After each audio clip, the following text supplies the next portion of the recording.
गोरेगांव में हमारे cabinet minister माननीय देसाई साहब थे, उद्योग मंत्री देसाई साहब थे। तो मेरा प्रश्न यही होगा और अन्य लोगों ने भी प्रश्न यही पूछा था कि गोरेगांव की जनता को या गोरेगांव की तरुणों को कितने तरुणों को नौकरियां माननीय देसाई साहब ने मिला के दी थी। और न्यूज़ तो मैंने बहुत कवर की है और आप लोग ने उससे बड़ा सराहा भी, लेकिन आज एक ऐसी न्यूज़ बनाने जा रहा हूँ जो कि शायद गोरेगांव के कोई ऐसे नेता ना हो और कोई एक ऐसा समाज सेवक ना हो जो इस नाम से परिचित ना हो। एक खास मुलाकात करने में आया हूँ एक ऐसे शख्स से जो कि कुछ साल पहले एक समाज सेवक और एक धर्म के नाम पर एक मिसाल कायम करता था। वह नाम बीच में गुम हुआ, फिर से अचानक से ये कई लगभग 2-4 महीनों से यह नाम बड़े ही चर्चित में है। इसलिए मैं मजबूर हो गया इस चर्चा के विषय में बात करने के लिए और उस चर्चित जो व्यक्ति हैं उनसे मिलने के लिए। तो आइए हम उनसे बात करते हैं और जानते हैं कि आखिर इनका जो यह पिछला जो नाम गुम हो गया था या ये जो गुम हो गए थे आज अचानक दिखाई दे रहे हैं, इनके पीछे का राज क्या है। ये ही राज खोलेंगे आज हम लोग। मैं संजय मिश्रा, लोकमित्र न्यूज़ चैनल से। तो आइए एक मुलाकात कर लेते हैं और उनसे बात भी कर लेते हैं और रूबरू कराता हूं मैं आपको इस चेहरे से। तो सर हमारे चैनल पे आपका स्वागत है। सबसे पहले तो आपका परिचय जान लेंगे हम लोग। नमस्ते। सबसे पहले तो मैं शुक्रिया अदा व्यक्त करना चाहूँगा संजय जी का। बहुत ही अच्छे पत्रकार है, हमारे गोरेगांव के जाने माने पत्रकार है और इनके चैनल के माध्यम से आज मैं गोरेगांव के रहिवासियों को या गोरेगांव की जनता को मैं अपनी मन की बात या अपने विचार मैं प्रकट करने का जो इन्होंने मुझे एक संधि दी है उसके लिए मैं इनके न्यूज़ चैनल का भी शुक्रगुजार हूँ। मेरा नाम मिलिंद कापड़े है, मैं गोरेगांव का रहिवासी हूँ और फ़िलहाल आज मैं अभी के समय में माननीय एकनाथ शिंदे साहब यानी हमारे मुख्यमंत्री साहब जो हिंदुत्व की सरकार लेकर चल रहे हैं उनके साथ में जुड़ा हुआ हूँ और उनके कार्यों को आगे बढ़ाने का प्रयास कर रहा हूँ। हमारी शिवसेना माननीय बाला साहब के विचारों से चलने वाली शिवसेना के साथ में जुड़ा हुआ हूँ और बाला साहब के विचारों से प्रेरित हुआ हूँ। उनके कार्यों को आगे बढ़ाने की कोशिश में लगा हुआ हूँ। तो ये तो आपने परिचय दे दिया, लेकिन मैं जो जानता हूँ 90 के दशक में मिलिंद जी का जो नाम था और जो उन्होंने शुरुआत की थी, हम वहाँ से शुरू करते हैं। अचानक ऐसा क्या हुआ कि आपने जो 90 के दशक में जो एक पद लेके आप काम कर रहे थे उस पद से आपको हटना पड़ा या वह नाम बीच में गायब हो गया था? शुरुआत में सबसे पहले तो मैं ये कहना चाहूँगा कि मैं संघ का यानी राष्ट्रीय स्वयंसेवक संघ RSS का मैं तृतीय वर्ष शिक्षित मिलिंद कापड़े हूँ।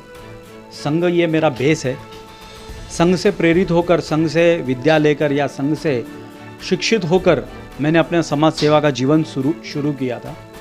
फिर संघ ने जिम्मेदारी दी थी विश्व हिंदू परिषद अंतर्गत बजरंग दल, उसका मैं ओशिवरा जिला संयोजक रह चुका हूँ और हिंदुत्व का कार्य जो बजरंग दल पूरे ओशिवरा जिला में कर रही थी उसका मैं नेतृत्व कर रहा था। काफ़ी वर्षों तक मैंने उनका नेतृत्व किया, बजरंग दल का नेतृत्व किया। गोरेगांव में काफ़ी हद तक विश्व हिंदू परिषद बजरंग दल के अंतर्गत बहुत ही सेवा कार्य हुए, गौ रक्षा के आंदोलन हुए और ऐसे अनगिनत आंदोलन और ऐसे अनगिनत संघर्ष वाले कार्य इस गोरेगांव के रहिवासियों को वो कभी भूल नहीं सकते। ऐसा बहुत सारा कार्य बजरंग दल के माध्यम से और विश्व हिंदू परिषद के माध्यम से यहाँ पर हुआ है। तो ऐसा क्या हो गया कि इतनी ऊंचाई तक आने के बाद में अचानक से वो मिलिंद जी का नाम कहीं सेवा भाव में नहीं दिखाई दे रहा था और कहीं आप ऐसा लग रहा था कि जैसे गोरेगांव छोड़ दिए हैं, उसका क्या कारण रहा? 2009 में हमारे आदरणीय शिवसेना नेते सुभाष देसाई साहब का इलेक्शंस लगा था। तो उस समय मेरे मन में भी ऐसा विचार आया था कि अभी मैंने पॉलिटिकल फील्ड में जाकर राजनीतिक पक्ष में जाकर कार्य करना चाहिए और उनके भी विचार थे क्योंकि वे उनका इलेक्शंस लगा हुआ था तो उनको भी ज़रूरत थी एक तरुण अच्छे व्यक्ति की। तो मैं उनका काफ़ी निकटवर्ती हो चुका था और उनके साथ में लगकर 2009 के इलेक्शंस में मैंने काफ़ी मेहनत की थी। भारतीय विद्यार्थी सेना का नेतृत्व इस गोरेगांव में मैंने किया था। फिर 2011 में मुझे माननीय आदित्य जी ठाकरे इनके टीम में काम करने का अवसर प्राप्त हुआ। आदित्य जी के नेतृत्व में बहुत मैंने जिम्मेदारियां निभाई है। जैसे मैंने राजस्थान संपर्क प्रमुख, गुजरात संपर्क प्रमुख, ठाणे संपर्क प्रमुख, सांगली सातारा संपर्क प्रमुख, नासिक संपर्क प्रमुख और मुंबई की भी विविध जिम्मेदारियां मैंने ली थी। उस समय मेरी प्रशंसा या मेरी सराहना इसलिए की गई थी क्योंकि राजस्थान में, मुंबई में, महाराष्ट्र के बाहर शिवसेना बहुत ही कम पैमाने पर गई थी और कभी उन्होंने झंडा लहराया नहीं था। परंतु इतिहास में पहली बार आदित्य जी के नेतृत्व में हम लोगों ने मोहनलाल सुखाड़िया यूनिवर्सिटी राजस्थान उदयपुर में हमारा कैंडिडेट चुन के लाया। बहुत सराहना हुई थी, बहुत प्रशंसा हुई थी। परंतु उसके पश्चात जब धीरे धीरे कारवां बढ़ता गया तो राजनीति में आपको भी पता होगा, जैसे जैसे आपका नाम बढ़ता जाता है, जैसे जैसे आप बड़े बनते जाते हो, तो अन्य लोगों की, लोकल नेता या लोकल लोगों की नज़र आपके ऊपर फिर गिरना शुरू हो जाती है और फिर आपके बारे में अगर आपको किसी भी प्रकार का तकलीफ़ देना या ये सब शुरू हो जाता है। राजनीति का वो एक पार्ट है, तो वो मेरे साथ में हुआ। अभी तो आपने राजनीति की बात ले ही ली है, तो एक मुझे याद आ रहा है, फॉक्सकॉन करके एक मैटर चला था, उस पर क्या प्रक्रिया देना चाहेंगे आप? नहीं, अभी फिलहाल चल रहा था वो फॉक्सकॉन का विषय, जो तरुणों की जो नौकरियों का विषय है। कुछ लोगों का बोलना ऐसा है कि यहाँ के तरुणों के नौकरियों का विषय बाहर चला गया, मतलब दूसरे स्टेट में, दूसरे राज्य में चला गया। तो इसके ऊपर तो टीका टिप्पणी हमारे वरिष्ठ नेताओं ने, हमारे प्रवक्ताओं ने इसके ऊपर तो पूरी तरह से स्पष्टीकरण दिया हुआ है। परंतु मैं ये बोलना चाहूँगा कि गोरेगांव में हमारे कैबिनेट मिनिस्टर माननीय देसाई साहब थे, उद्योग मंत्री देसाई साहब थे। तो मेरा प्रश्न यही होगा, और अन्य लोगों ने भी प्रश्न यही पूछा था कि गोरेगांव की जनता को या गोरेगांव की तरुणों को, कितने तरुणों को नौकरियां माननीय देसाई साहब ने मिला के दी थी, और देसाई साहब ने कितने लोग, हाँ मैं ये गर्व के साथ कहूँगा, मुझे ये गर्व महसूस होता है कि देसाई साहब ने हमारे एक ग्रेजुएट युवा सैनिक को एमजी रोड पर 2x2 की जगह देकर उसको कांदा बटाटा बेचने के लिए 2x2 की जगह दी थी। और वो युवा सैनिक मुझे पर्सनली मिलकर मुझे उसने गर्व के साथ कहा की भाऊ, मला माननीय देसाई साहेबांनी 2x2 ची जागा दिली आहे आणि तिथे बसून मी कांदे बटाटे विकतोय। मैंने उसको पूछा, भाई तेरा शिक्षण क्या हुआ है? तो बोला मेरा शिक्षण तो ग्रेजुएट हुआ है। मैं बोला बहुत अच्छा, खुश है तू? बोला हाँ बहुत अच्छा। तो ये गर्व महसूस होता है कि माननीय उद्योग मंत्री जी ने हमारे 2x2 की जगह हमारे ग्रेजुएट लड़के को कांदा बटाटा बेचने के लिए दी थी। जैसे कि इन्होंने बताया कि ग्रेजुएट और वो भी कांदा बटाटा, तो आप समझ सकते हैं कि किस तरह से ये भाषा इस्तेमाल कर रहे हैं। दोस्तों, ऐसा होता है कि ग्रेजुएशन हो तो उसे एक अच्छे पोस्ट पे जाना चाहिए, ना कि कांदा बटाटा बेचने के लिए। वो भी शायद कहीं से वो सोर्स लगाया होगा तो शायद उसे वो जगह मिली होगी। खैर ठीक है, राजनीति की तरफ ना जाते हुए हम आपकी तरफ आते हैं। शिवसेना कार्यकाल आपने देसाई साहब के साथ बिताया, आदित्य जी के साथ बिताया, तो ऐसा क्या हो गया कि अब आप शिंदे ग्रुप के जो कमेटी है उस पर दिखाई दे रहे हैं और उस पर कार्यरत है? ये तो पूरे देश भर को मालूम है। ये तो मैं तो एक छोटा सा एक शिंदे साहब का एक कार्यकर्ता हूँ। माननीय आदित्य जी के नेतृत्व में मैंने काम किया है, देसाई साहब के नेतृत्व में। लेकिन अब तो आपको एक को चुनना होगा। बिल्कुल, मैं तो शिंदे साहब के साथ में आ गया हूँ, मतलब चुन चुके हैं। बिल्कुल चुन चुका हूँ। और वो उसका आधार ये है कि पूरे देश भर में ये प्रतिक्रिया आई है कि कांग्रेस और राष्ट्रवादी को लेकर क्यों चल रहे हैं। और इसी के ऊपर बवाल खड़ा हुआ है कि भाई हम बाला साहब ठाकरे जी की शिवसेना को लेकर चल रहे थे, बाला साहब ठाकरे जी के विचारों को लेकर चल रहे थे, हिंदुत्व के विचारों को लेकर चल रहे थे। सोदरा सर्वे न हिंदू पतितो भवेत, ये हम लोगों को सिखाया गया था कि एक भी हिंदू घटक उसको तकलीफ नहीं होनी चाहिए और उसको हम लोगों को सहकार्य करना ये हमारा कर्तव्य है। तो जब सरकार बन रही थी उस वक्त क्यों नहीं ये विरोध आया? उस वक्त कहा जा रहा है कि उस वक्त शिंदे साहब के हिंदुत्व क्यों नहीं जागी? देखो, ऐसा है कि वरिष्ठों ने जब कोई निर्णय लिया है, शिंदे साहब के आप यदि भाषण में, यदि उनके बयान में आप सुनोगे तो वो केवल एक ही बात कर रहे थे कि हम लोगों ने वारंवार माननीय हमारे पक्ष प्रमुख उद्धव जी के साथ में बैठकर चर्चा करने की कोशिश की। हमने उनको बार बार उनको बताने की, समझाने की कोशिश की कि ये राष्ट्रवादी और ये कांग्रेस अलग दिशा में ये मोड़ लेकर जा रहे हैं, ये नैया कहीं डुबाने के चक्कर में लेकर जा रहे हैं। संवर जाओ, सुधर जाओ और इनका हाथ छोड़कर हम अपने रास्ता खुद बनाते हैं। कई बार माननीय एकनाथ शिंदे साहब ने ये वक्तव्य किया है।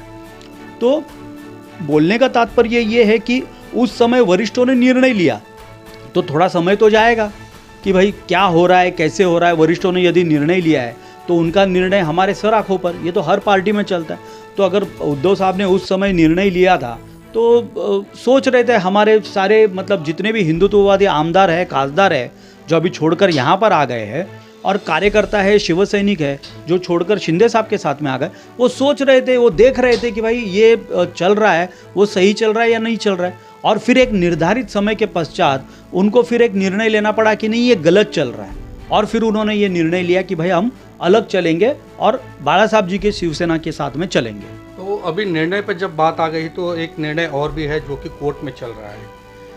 क्या लगता है कि वो निर्णय आप लोग के पक्ष में आएगा? यदि आप लोग के पक्ष में नहीं आता है शिवसेना का सिंबल वाला मसला, तो आने वाले दिनों में शिंदे जी का क्या गोल रहेगा और क्या चिन्ह रहेगा जिस पे हम लोग जो है वोटिंग कर सकें?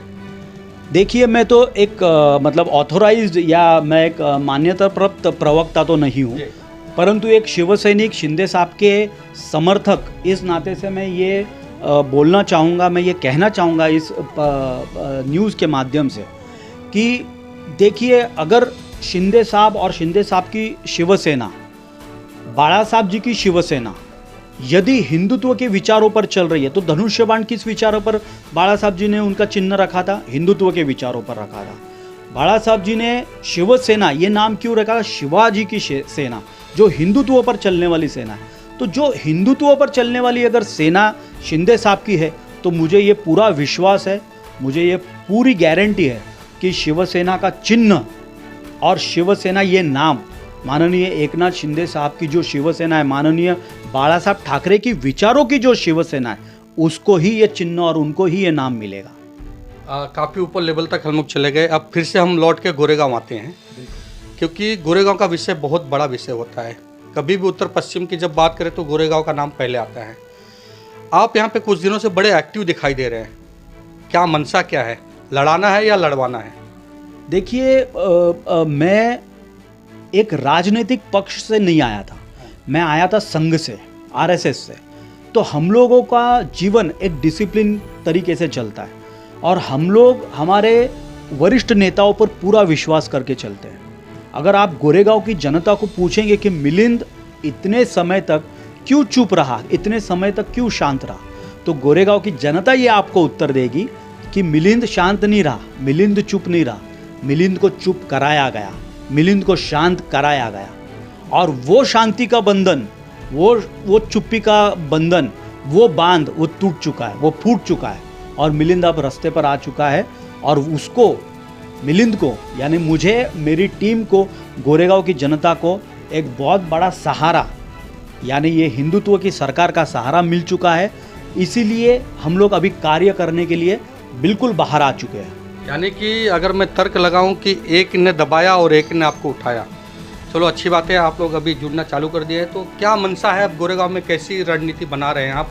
क्योंकि आने वाले कुछ दिनों में ही नगर सेवक की इलेक्शन है और फिर 2024 की भी तैयारी है, और ये गणपति और दुर्गा पूजा पंडाल के दौरान ये देखा गया है कि एकनाथ शिंदे जी की नज़र भी थी गोरेगांव पर, बड़ा दौरा किए। तो इस बारे में कैसी रणनीति रहेगी आगे की? सबसे पहले तो मेरी रणनीति ये है या मेरे विचार ये है कि गोरेगांव में यदि हिंदुत्व की सरकार आई है, तो मराठी में हम लोग बोलते हैं कि सिंहाचा वाटा नव्हे परंतु खारीचा वाटा निश्चित ऐसे कुछ लोगों का है जिनके कारण इस गोरेगांव में हिंदुत्व की सरकार आई है। और वो हिंदुत्व की सरकार लाने में जिन जिन कार्यकर्ताओं का योगदान है, आज वो सारे कार्यकर्ता, आज वो सारे एक्टिविस्ट जिन्होंने अपनी सर्वस्व लगाकर जिन्होंने कार्य किया था हिंदुत्व के लिए, ऐसे अनगिनत लोग हैं जो मेरे साथ में उस समय जुड़े हुए थे और आज भी वो काम करने के लिए तैयार है। चुन चुन कर, गिन गिन कर सारे गोरेगांव के जितने भी एक्टिविस्ट थे उस समय जिन्होंने हिंदुत्व के लिए कार्य किया था, उनको घर से पकड़ पकड़ कर बाहर लाऊंगा, हाथ जोड़कर बाहर लाऊंगा, विनती करके बाहर लाऊंगा और उनको ये कहूँगा कि नहीं, फिर से हम लोगों को एक नया राज्य, एक नई प्रेरणा के साथ में हम लोगों को इस गोरेगांव में कार्य करना है। कई लोगों का तो कहना है कि शिंदे ग्रुप का तो गोरेगांव में नामो निशान नहीं है, इस बारे में क्या कहेंगे? देखिए, ऐसा है कि अभी जो विरोधी लोग हैं उन लोगों को बोलने के लिए तो बहुत कुछ बोल सकते हैं कि नामो निशान नहीं है या उन लोगों का तो कहीं कार्य नहीं है। हम आरएसएस वाले, हम संघ वाले बैनरबाजी में विश्वास नहीं करते। हम आरएसएस वाले, हम संघ वाले, हम बड़े बड़े कार्यक्रम करना और बड़े बड़े पोस्टर्स, बैनर्स लगाना, ये सब में विश्वास नहीं करते। हम विश्वास करते हैं व्यक्ति व्यक्ति जुड़ना चाहिए, व्यक्ति व्यक्ति काम करना चाहिए और उसी के आधार पर इस गोरेगांव में हमारी जो सीएम साहब की टीम है, माननीय एकनाथ शिंदे साहब की जो गोरेगांव में मैंने एक टीम खड़ी की है, उस टीम को रोज कोई ना कोई तो कार्य दिया जाता है, व्यक्ति व्यक्ति से मिलने के लिए कार्य दिया जाता है। हम लोग ये बोलते हैं, जब हम घर से बाहर निकलते तो सर पे बर्फ़, मुंह में शक्कर, सीने में आग और पैरों में चक्कर, ऐसा बोलकर हम घर से बाहर निकलते हैं और व्यक्ति व्यक्ति को जोड़ने का काम हम करते हैं। एक एक मत हमारे लिए बहुत मायने रखता है और यह काम हमारी सीएम साहब की टीम जो गोरेगांव में मैंने खड़ी की है, वो बहुत ही अच्छे तरीके से कर रही है। अब जब टीम की बात हो गई और कार्य की बात हो गई, तो अब ये भी जान लेते हैं कि आपको जो कि सीएम साहब के जो ग्रुप है या जो उनकी संगठन है, उस पर क्या पद मिला है और क्या कार्यरत दिया गया है आपको? अभी फ़िलहाल तो मेरे पास कोई भी पद नहीं है, परंतु सीएम साहब के जो निकटवर्ती है उनके साथ में मैं लगा हुआ हूँ, उनके साथ में मैं कार्य कर रहा हूँ। और यहाँ पर ऐसा बोला जाता है कि जो पद आपको शिवसेना में था, वही पद आपको यहाँ पर कंटिन्यू रख के अपने कार्यों को आगे बढ़ाना है। अभी वो निश्चितता अभी पूरी तरह से हुई नहीं है, परंतु आने वाले समय में मैं ये सोच कर चल रहा हूँ कि निश्चित सीएम साहब कोई ना कोई तो जिम्मेदारी तो मुझ पर सौंपेंगे ही सौंपेंगे।